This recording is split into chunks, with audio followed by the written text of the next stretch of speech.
Yo te invito a ir conmigo, por favor, al libro de Hebreos, Hebreos capítulo 10. Hebreos capítulo 10, yo voy a estar centrándome en los versículos 24 y 25, de ahí de Hebreos 10, pero quisiera primero leer desde el versículo 19 hasta el versículo 25. Hebreos 10, vamos a leer del versículo 19 al versículo 25. Entonces, hermanos, puesto que tenemos confianza para entrar en el lugar santísimo por la sangre de Jesús, por un camino nuevo y vivo que Él inauguró para nosotros por medio del velo, es decir, su carne, y puesto que tenemos un gran sacerdote sobre la casa de Dios, acerquémonos con corazón sincero, en plena certidumbre de fe, teniendo nuestro corazón purificado de mala conciencia y nuestro cuerpo lavado con agua pura. Mantengamos firme la profesión de nuestra esperanza sin vacilar, porque fiel es aquel que prometió. Consideremos cómo estimularnos unos a otros al amor y a las buenas obras, no dejando de congregarnos como algunos tienen por costumbre, sino exhortándonos unos a otros, y mucho más al ver que el día se acerca. Permíteme orar. Padre, alabamos tu nombre, Señor. Alabamos tu nombre por tu obra en Cristo Jesús. Y que en tu gracia y misericordia tú nos hiciste ver a través de Él nuestra condición de pecado y de muerte espiritual. Y en Él nos das salvación y vida eterna. Y nos unes a su cuerpo. No nos dejas solos. Padre, te suplicamos que ahora por medio de tu palabra tú puedas obrar, alentar, traer luz, traer salvación, acercarnos más a ese Cristo. Oramos en el nombre de Jesús. Amén. Yo nací y crecí en una familia cristiana. Y no solamente en una familia cristiana, sino que mi padre plantó una iglesia antes de yo nacer. O sea que eso hizo que en mi formación desde temprana edad yo estuviera muy envuelto en la iglesia y en las reuniones de la iglesia. De hecho, por varios años, las reuniones de la iglesia fueron en nuestra casa. O sea que desde la mañana, reuniones de oración, durante la semana, reuniones de discipulado, los servicios de la congregación general eran en nuestra casa. Y desde pequeño hay algo en la congregación de los santos que yo veía muy especial y diferente, aún a las reuniones familiares que teníamos. Algo que hacía que no importara lo que hiciéramos en el día o en la semana, que la congregación de los santos sea el pico más alto de disfrute de nosotros como familia y de mí como persona. Y eso se potenció cuando yo pude ver qué era eso y el vínculo es Cristo. Cuando yo pude comprender mi necesidad de Cristo y la suficiencia de Cristo para salvarme, eso hizo crecer en mí un amor, por lo cual yo le doy gracias a Dios por la iglesia. Y me unió a jóvenes que crecimos juntos, que crecimos como con una pasión por la reunión de la iglesia, por el juntarnos, por el estar constantemente unidos. Lamentablemente, esa realidad de eso especial que el vínculo en Cristo crea en la congregación de los santos no es algo preferido por muchos. Y aún creyentes, profesos, como no creyentes, atacan la congregación de los santos y quieren hacer ver un bajo concepto a esto que estamos celebrando hoy, la congregación de los santos del Señor.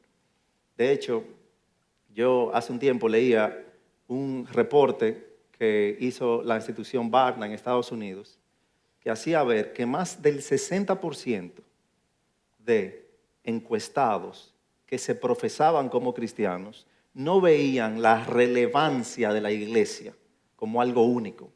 No entendían la relevancia de la iglesia en la sanidad del creyente. algo que tú, de seguro, como yo, has escuchado. Muchas personas diciendo, yo soy cristiano o yo amo a Cristo, pero yo no quiero saber de la iglesia. O yo soy cristiano, pero es a mi manera, como si el Señor hiciera o redimiera personas para que sean hijos únicos, lo cual no es posible. Tanto bíblica como históricamente hay un enfoque en la importancia, en la necesidad, en lo que crea la congregación de los santos. Dwight Moody decía que así como para un enfermo la transfusión de sangre trae vida y sanidad, eso mismo trae la congregación de los santos para el creyente. Y es por eso que bíblica e históricamente se ha enfatizado tanto en la necesidad de esto que estamos celebrando. Tanto así que en el principio de la iglesia, unos siglos después del surgimiento de la iglesia, Cipriano de Cartago dijo, fuera de la iglesia no hay salvación. Y eso no quiere decir que somos salvos por venir a la iglesia. La salvación es por gracia a través de la fe en Jesucristo, pero sí apunta a la realidad que Dios no salva a alguien para alejarlo de la iglesia o fuera de la iglesia local. Es por medio de la iglesia, la institución que Dios mismo ha establecido, que Él trae el mensaje del evangelio a aquellos que Él quiere redimir. Aquí en Hebreos capítulo 10, en los versículos 24 y 25, es ahí donde el autor de Hebreos quiere llevarnos a ver. La carta de Hebreos fue escrita a un grupo de creyentes que estaban siendo perseguidos por la fe y que estaban siendo alentados a volver a las tradiciones judías porque Cristo no era suficiente para traer salvación o reconciliar a Dios con los hombres. Y es por eso que desde el inicio el autor de Hebreos está tratando de hacer ver la supremacía, la grandeza de Cristo en comparación con la ley, en comparación con todo lo anterior. Y cuando él llega al capítulo 10, él quiere hacernos ver no solamente la supremacía de Cristo, sino las implicaciones de aquel que está con ese Cristo que es supremo. En los versículos 24 al 25, haciendo ver la implicación de estar en Cristo, el autor de Hebreos quiere que sus lectores entiendan la importancia de congregarse y lo que significa congregarse, o el qué, por qué y cómo de congregarse. Él nos hace ver varias realidades sobre la congregación de los santos que son relevantes para nosotros hoy. Fueron tan relevantes para la iglesia que estaba siendo perseguida como para nosotros hoy, debido al bajo concepto, a la baja visión que muchos quieren tener de la iglesia de Cristo o la congregación de la iglesia de Cristo. La primera de esas realidades es que la congregación de los santos es el plan y mandato de Dios con todo creyente. La congregación de los santos es el plan y mandato de Dios para con todo creyente. Aquí en el capítulo 10, como decía, vamos a pasar a las implicaciones de todo lo que el autor de Hebreos venía enseñando.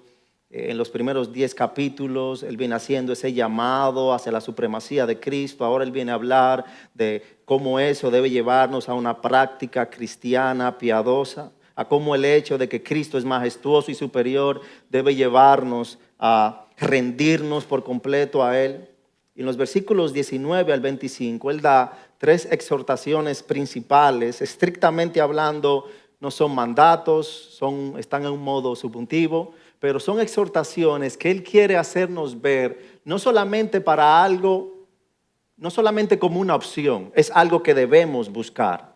La primera exhortación se relaciona con Dios, está en el versículo 22, a que nos acerquemos con corazón sincero, ya que Cristo es superior, Él es supremo, acerquémonos con corazón sincero, en plena certidumbre de fe. Luego, La segunda exhortación que él da se relaciona con uno mismo en el versículo 23, donde él dice: mantengamos firme la profesión de nuestra fe. Y la tercera exhortación, que es la que estaremos viendo, él nos lleva a considerar en el versículo 24, a considerar unos a otros para estimularnos al amor y a las buenas obras y a no dejar de congregarnos. Ahora, ¿por qué el autor de Hebreos nos lleva ahí?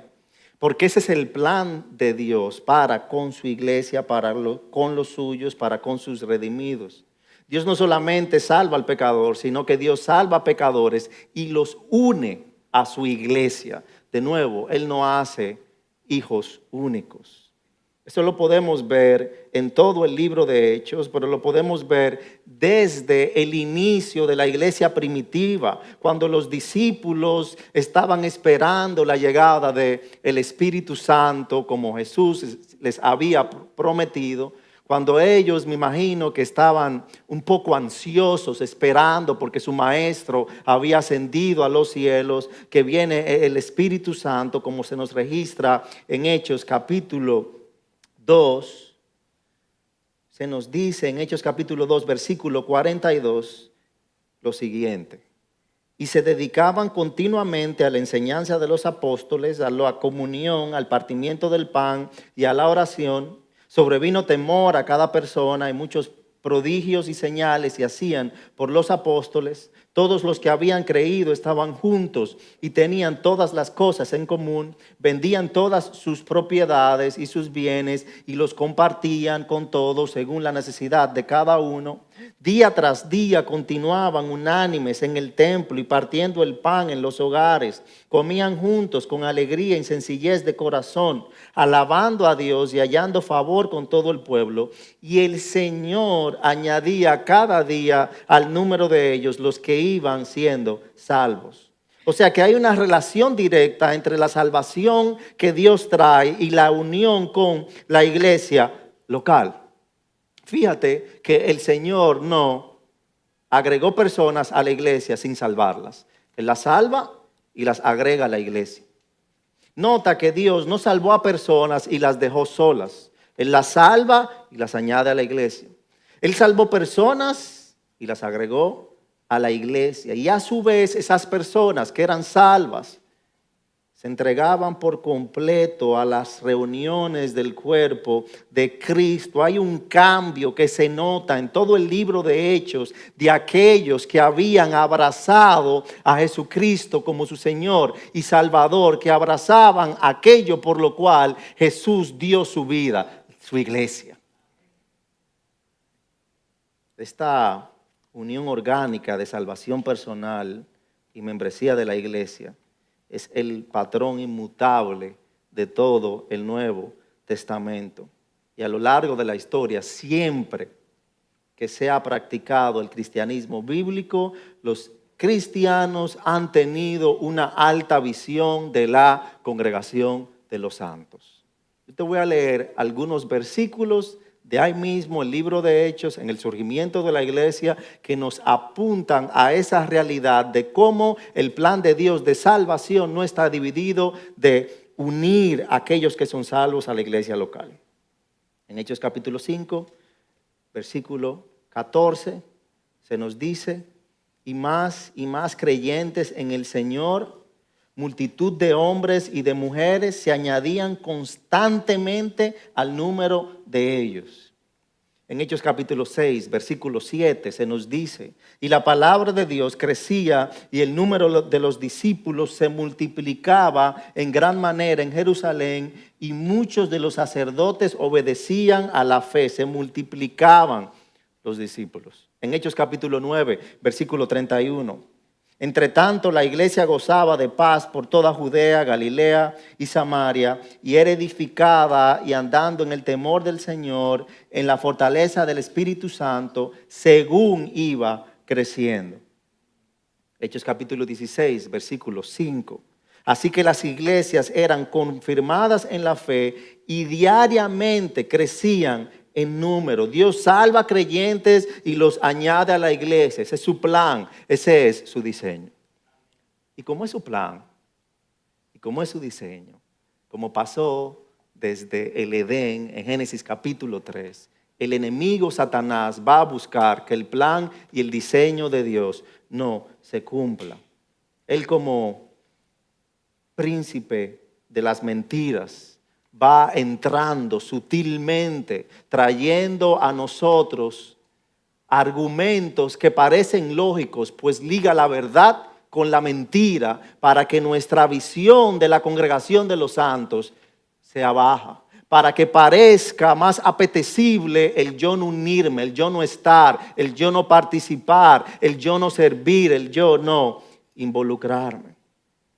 Decía, hablando sobre eso, Spurgeon, y lo cito: Satanás siempre odia la comunión cristiana. Es su política mantener separados a los cristianos. Él se deleita en cualquier cosa que nos pueda alejar de los santos. Él le da mucha más importancia, oye esto, él le da a Satanás mucha más importancia a la confraternidad piadosa que nosotros mismos, dado que la unión hace la fuerza. Por lo que él hace todo lo posible para promover que estemos separados, solos. El texto aquí en Hebreos 10 es enfático en contra a la abstinencia o la negligencia de no congregarse. Esto es algo que pasaba en la iglesia primitiva y que pasa hoy. El texto es bien claro en el versículo 25, no dejando de congregarnos como algunos tienen por costumbre. Al parecer, algunos hermanos de la comunidad a la cual esta carta es enviada, estaban renunciando al reunirse. Era una costumbre para ellos faltar. Y no estaban hablando de faltar una o dos veces, era constantemente que ellos faltaban. Por lo que el autor de Hebreos, inspirado por el Espíritu Santo, quiere hacerles ver: no dejen de congregarse como algunos tienen por costumbre. Y fíjate que las causas que podían tener, siendo un poco empáticos, se podían ver como válidas, pues estaban siendo perseguidos por tener su fe en Jesucristo. Estaban siendo alejados, rechazados por sus familiares y perseguidos por el Estado por profesar a Cristo. Pero la visión de Dios para con la congregación de los santos es tan alta que aún en circunstancias de peligro les está diciendo: no dejen de congregarse.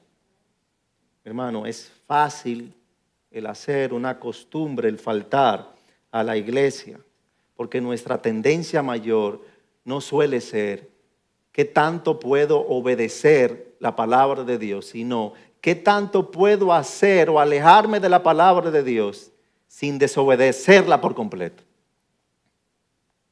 Mi tendencia no suele ser qué tanto puedo estar en la congregación de los santos, qué tanto puede participar, es qué tanto puedo dejar de hacer, pero calmando mi conciencia para pensar que estoy activo. Y así faltas un domingo, faltas al grupo pequeño, luego empiezan a aparecer cosas que puedo hacer que parecen más llamativas, que ese es el día de descanso, que ese es el día para compartir con la familia, que ese es el día para llevar al niño a la actividad deportiva, que ese es el día para irnos. Y se vuelve una costumbre constante que ya es la norma y no la excepción. Me gusta mucho dos cosas que dice un comentarista que nos ayudan a evaluar si yo estoy teniendo un concepto bajo de la congregación de los santos. Él apunta a dos cosas. Número uno, si faltas a la iglesia sin hacer falta en la iglesia. Si faltas a la iglesia sin hacer falta en la iglesia. O sea que ya los hermanos están acostumbrados. ¿Y dónde está tal hermano? ¿Dónde está tal familia? Ah, no, es que ellos suelen faltar mucho, tienen mucho compromiso, viajan mucho al interior y ya, la iglesia se acostumbró. Es una costumbre que no estés. Si esa es mi condición, yo tengo que evaluarme. Porque si es así, yo estoy siendo desobediente a un mandato de Dios. Lo otro que señala es, si faltas a la iglesia, sin que te haga falta la iglesia.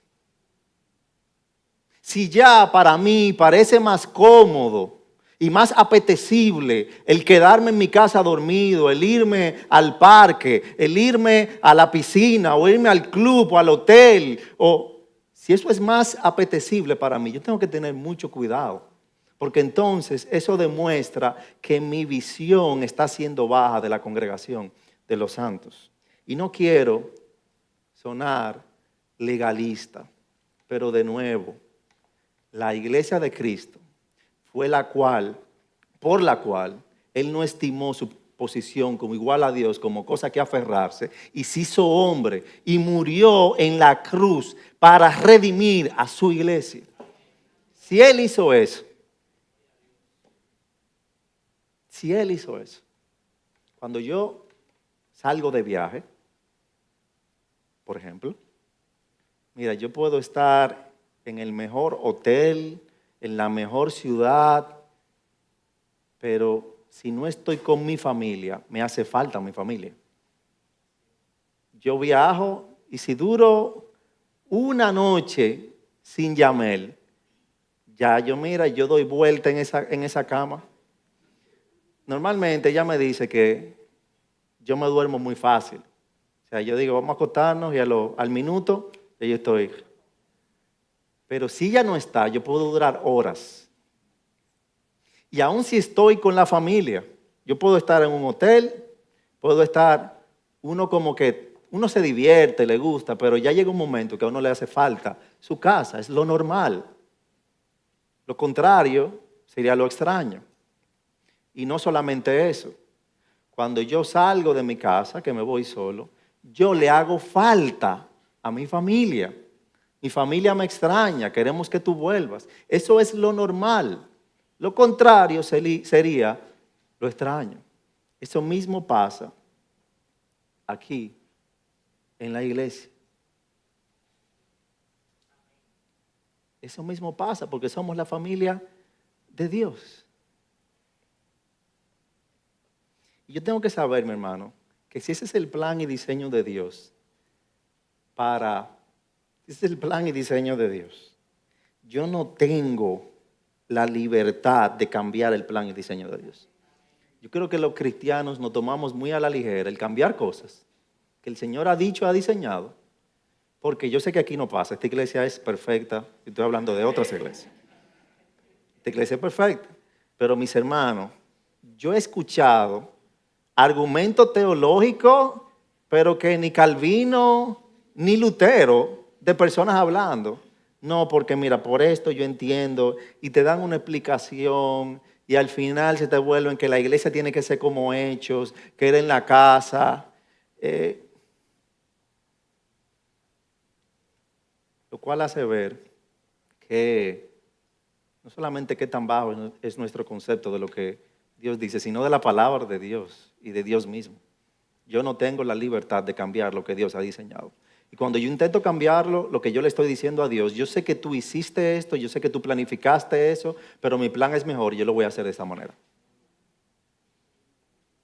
O sea que lo primero que yo tengo que entender que la congregación de los santos es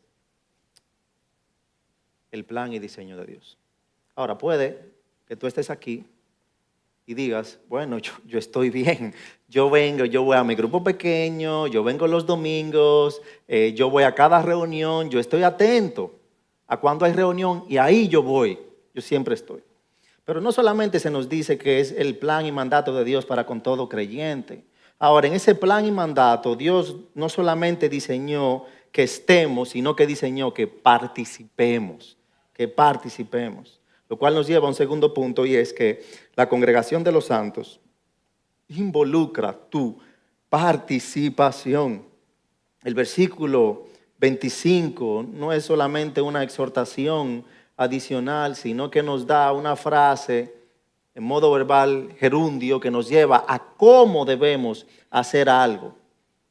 O sea que no, aquí nos va a hablar de cómo debemos congregarnos, de cómo debemos reunirnos. Y él utiliza varias frases aquí que nos hacen ver la seriedad con la cual yo debo tomar mi participación en la congregación de los santos. Él dice, considerar, lo cual significa que es algo que yo debo pensar, que yo debo analizar o no sucederá. Pensar en ello significa que tienes que dejar de centrarte en ti mismo y debes ser intencional en pensar cómo yo voy a estimular, porque hacia ahí manda, y vamos a hablar de eso más adelante en el versículo 24, cómo yo voy a estimular a mi hermano y a mi hermana al amor y a las buenas obras. Cómo yo voy a hacer para no solamente estar, sino para también participar. ¿Qué necesito hacer para ayudar a mis hermanos? No solamente se trata de mí, sino que se trata del cuerpo de Cristo. Y habla ahí mismo en el versículo 24 de estimular, que es una palabra un poco inusual aquí.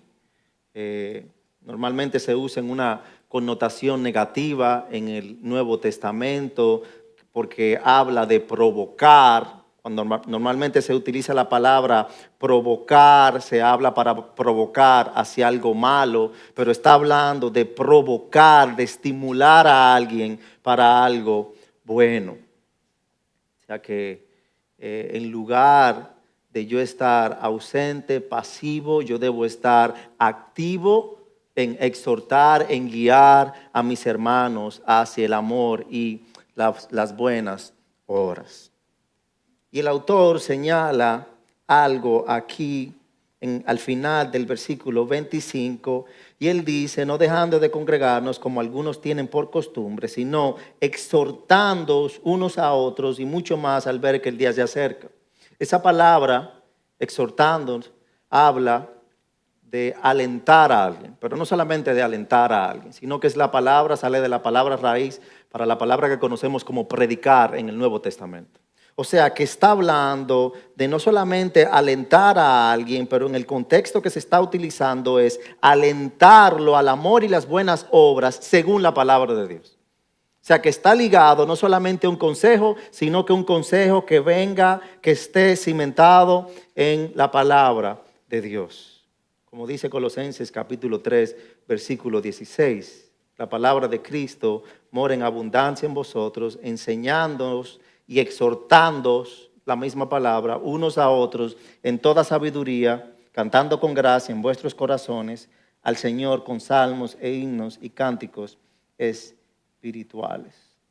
O sea que nuestra comunión al juntarnos no es solamente relacionarnos para hablar de política o de deportes, lo que debe primar es la palabra de Dios.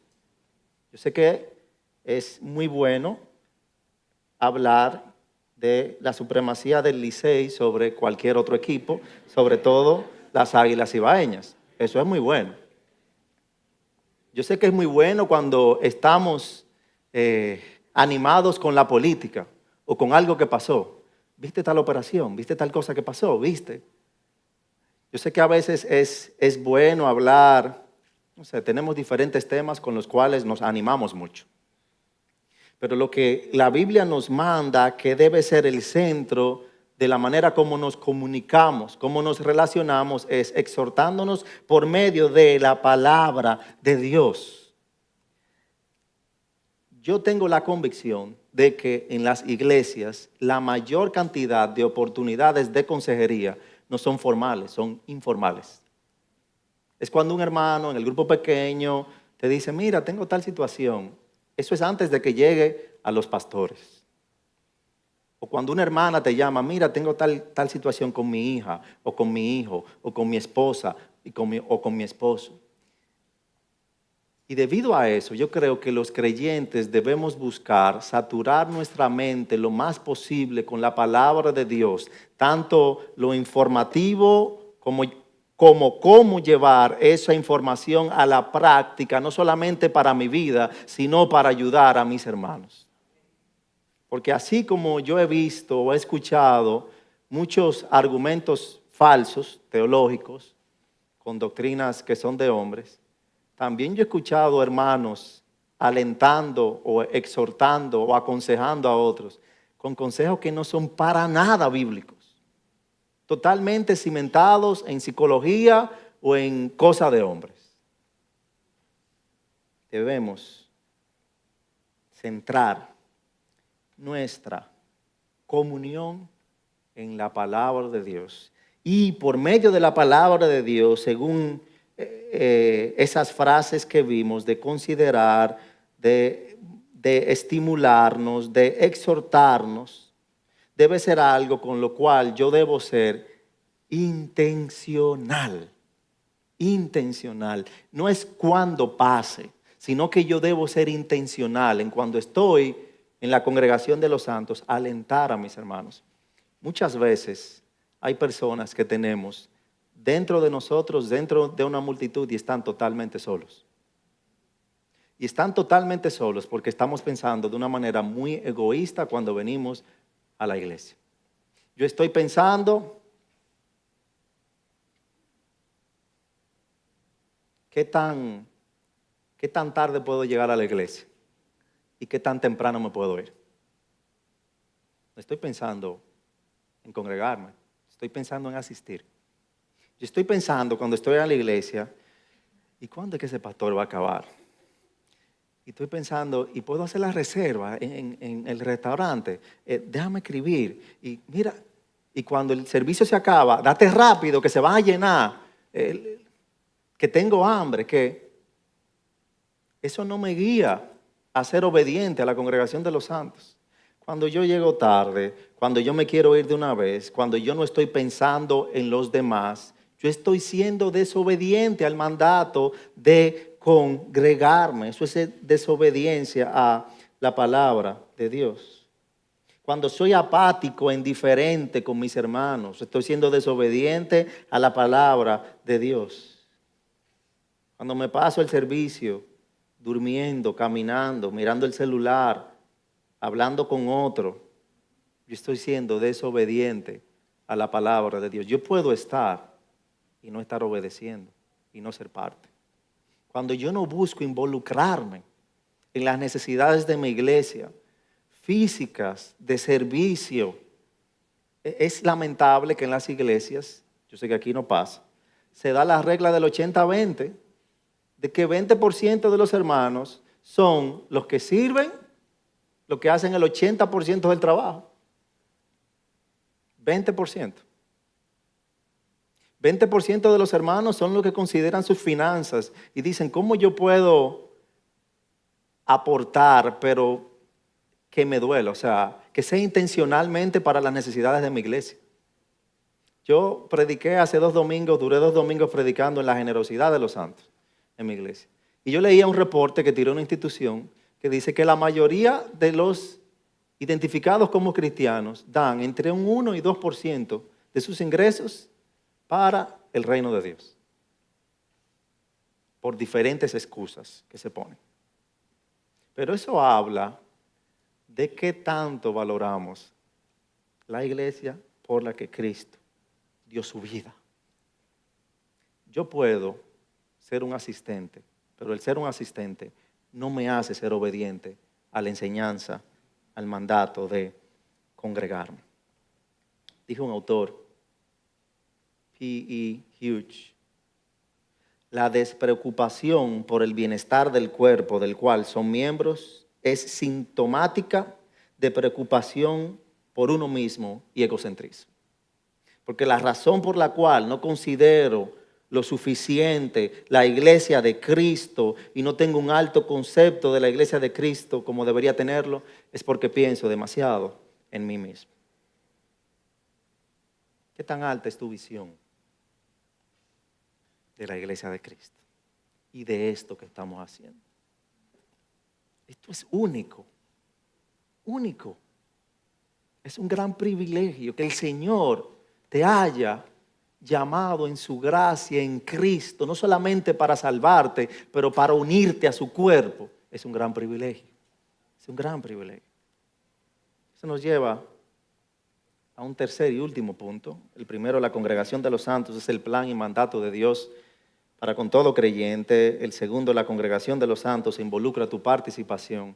Y el tercero, la congregación de los santos refleja tu deseo de estar con Dios por la eternidad.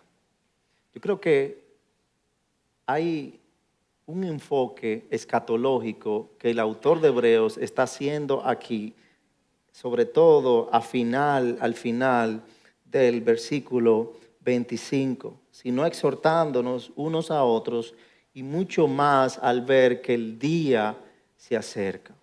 La palabra, el día, tanto en el Antiguo como en el Nuevo Testamento, es usada de una manera constantemente escatológica, refiriéndose al día de Cristo, el juicio final, donde todos tendrán que presentarse delante de Dios.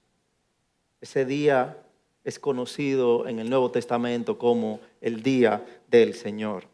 En Hechos capítulo 2, versículo 20, dice: el sol se convertirá en tinieblas y la luna en sangre, antes que venga el día del Señor grande y manifiesto. En 1 Corintios capítulo 3, versículo 13, se nos dice que la obra de cada uno se hará evidente porque el día la dará a conocer.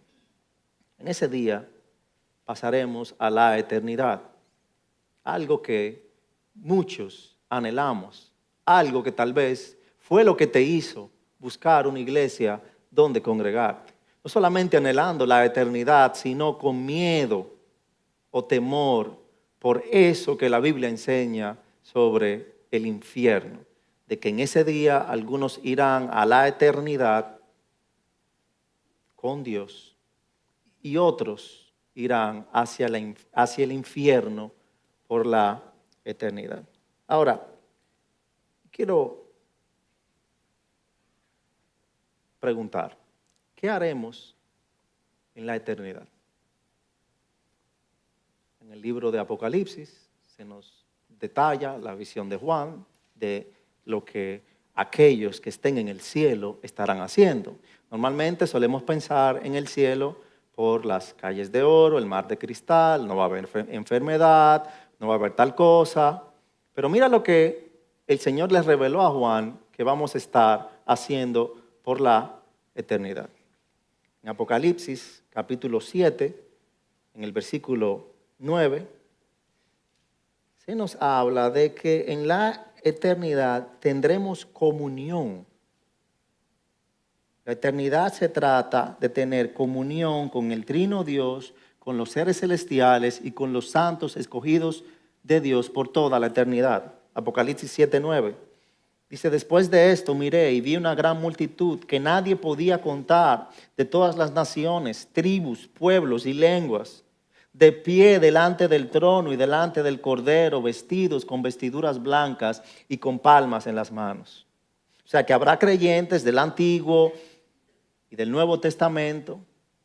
Habrá personas de toda tribu y de toda nación, de diferentes tiempos y edades, teniendo comunión con el Trino Dios y los unos con los otros.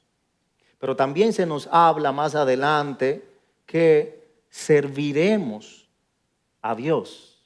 Ahí mismo en Apocalipsis capítulo 7, en el versículo 15, se nos dice que iban a estar delante del trono de Dios, que están delante del trono de Dios y le sirven de día y de noche en su templo. Y el que está sentado sobre el trono extenderá su tabernáculo sobre ellos. O sea que vamos a estar teniendo comunión, que vamos a estar sirviendo a Dios. Pero no solamente eso, se nos dice que vamos a estar adorando a Dios. Eso que estaban haciendo todas esas personas de cada tribu, de cada nación, dice Juan en Apocalipsis 7, desde el versículo 9, que después miré y he aquí una gran multitud, la cual nadie podía contar, de todas naciones, tribus y lenguas, que estaban delante del trono y en la presencia del Cordero, vestidos de ropas blancas y con palmas en las manos. Dice el versículo 10, y clamaban a gran voz diciendo: la salvación pertenece a nuestro Dios, que está sentado en el trono y al Cordero. Tendremos comunión con el Trino Dios y con toda esta multitud, los redimidos, serviremos a Dios, adoraremos a Dios. Y yo hago una pregunta. ¿Qué es lo que más se parece a la eternidad celestial aquí en la tierra? Solíamos montarnos en un avión y ver las nubes. ¡Wow! ¡Qué celestial se ve! Solemos ir a una montaña en Jarabacoa o ver un gran paisaje en el este o ir a otro país y uno dice, wow, aquí hay una paz que se siente como el cielo. Pero no. Lo más cercano al cielo que vamos a tener aquí en la tierra es la congregación de los santos. Entonces, ¿cómo puede alguien decir, yo quiero pasar la eternidad con Dios, pero yo no quiero estar con la iglesia de Dios? Yo no quiero hacer eso que la Biblia nos describe que vamos a hacer por la eternidad. Un oxímoron, no tiene sentido, una contradicción. Si yo anhelo estar con Dios por la eternidad, a medida como el tiempo se acerca y yo voy viendo que los años van pasando, yo debo anhelar más la congregación de los santos. Yo creo que es ahí hacia donde el autor de Hebreos nos quiere llevar. O sea, que a medida como yo voy creciendo como creyente, a medida como yo voy entendiendo más la realidad del plan de Dios para con su reino, yo debo anhelar, procurar más la congregación de los santos. No es que yo cuando era nuevo creyente o cuando yo estaba joven, que tenía más tiempo, yo estaba en una etapa que yo podía estar más en la iglesia y yo podía involucrarme más. No. Es que a medida como yo voy creciendo más en la fe cristiana, yo debo pegarme más a la iglesia, no alejarme más. Y esa mentalidad de alejarme es la razón por la cual muchas veces vivimos chocando de pared en pared. Vivimos con una soledad interna, aunque asistimos a la iglesia. Esa apatía, esa falta de comunión con mis hermanos.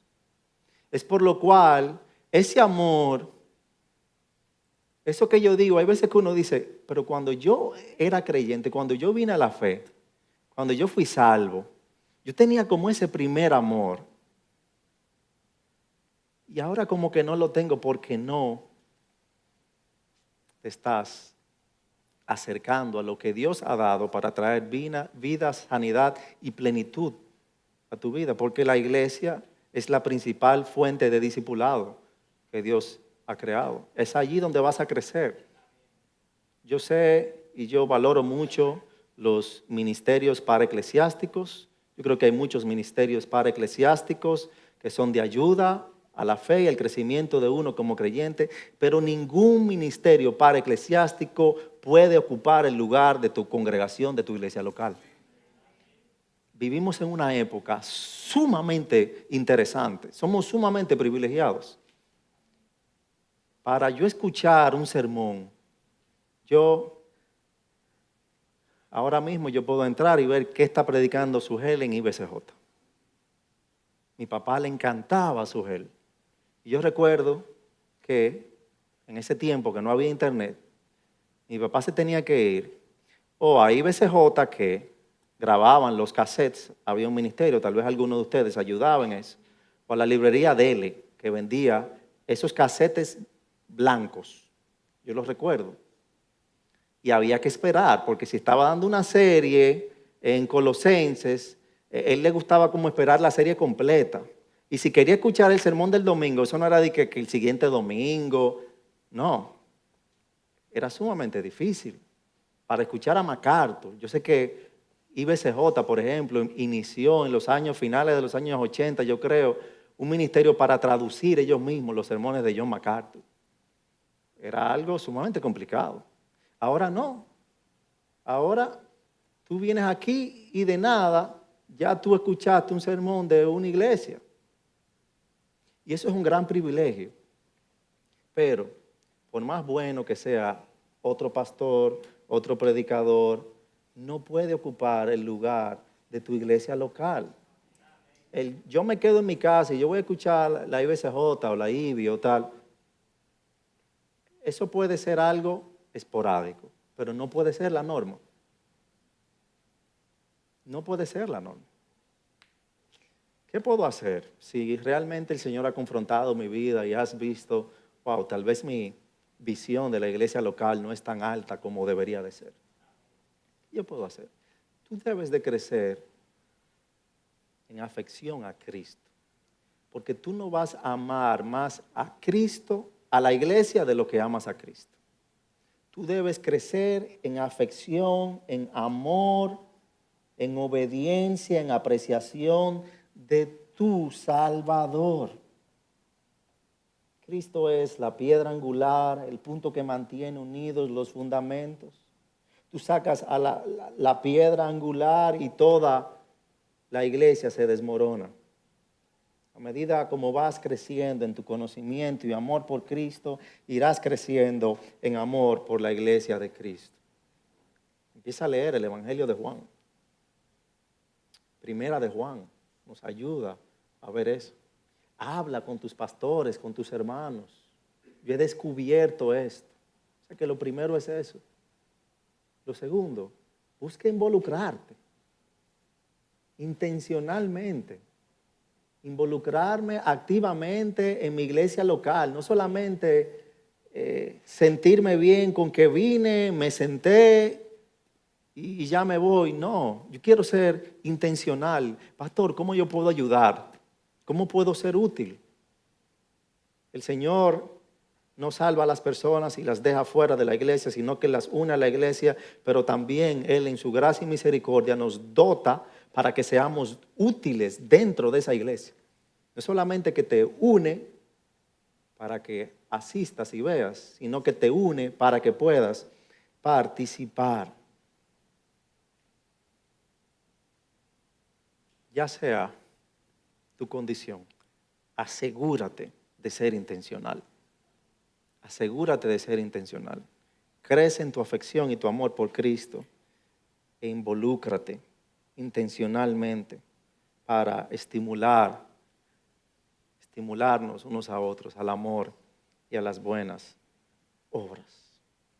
Asegúrate de ser intencional al congregarte y obediente a lo que Dios nos ha mostrado de la importancia de congregarnos.